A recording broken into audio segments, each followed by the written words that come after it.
Hi, I'm Albert Dros and here are a few tips on how to read the weather for photography. Check your local weather forecast. And what do I mean with that? For example, in the Netherlands, when I check the Dutch websites in my own language, they often have a little weather story for the next day. I read that, I say sunny with a chance of rain showers, maybe some fog in the morning. It's more accurate than when I just check the weather on my smartphone. So whenever you are traveling, check the local weather websites, and they're usually not in English, but you just use Google Translate. If you don't know which local weather websites are the best, just simply ask a local. And when you're traveling, in some places the weather can be completely different in one side of the province than on the other side. Maybe we drive 1 hour and it's completely different weather. So always check those local weather forecasts for an accurate weather prediction. Learn how to read cloud layers. So there are apps like, for example, an app called Clear Outside. That's also a website, clearoutside.com, where you can see different cloud layers. You have a high cloud layer, a mid cloud layer,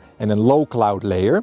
And it's very simple. If the high clouds are a high percentage, let's say 80%, you have a lot of high clouds, and the mid and low clouds are nothing, then you're almost guaranteed to get a nice color with a sunset or a sunrise, because the sun comes up or goes down and reflects the light on those high clouds. If there are low clouds, they don't reflect that light. You want to have high clouds and not much in between to get this good sunset or sunrise conditions. Then of course the rain forecast, especially here in Scotland, there is so much rain, so we constantly check weather radars. So on the radar you can see how the rain is moving. There are smartphone apps like Windy, which has a very good rain radar. You can see perfectly how the rain is going, but also often in local radars you can just type in the place with weather radar or rain forecast, and you can see the radar and see how the rain is moving.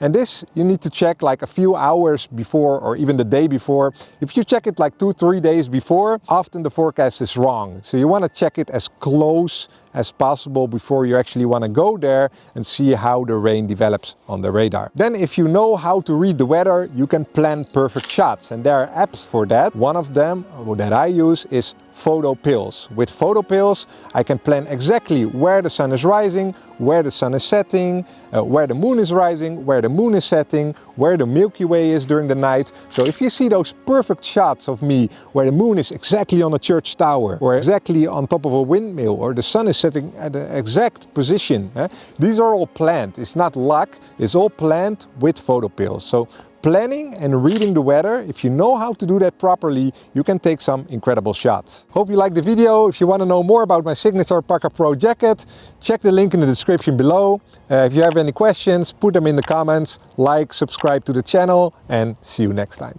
Haukland Photographer's Clothing.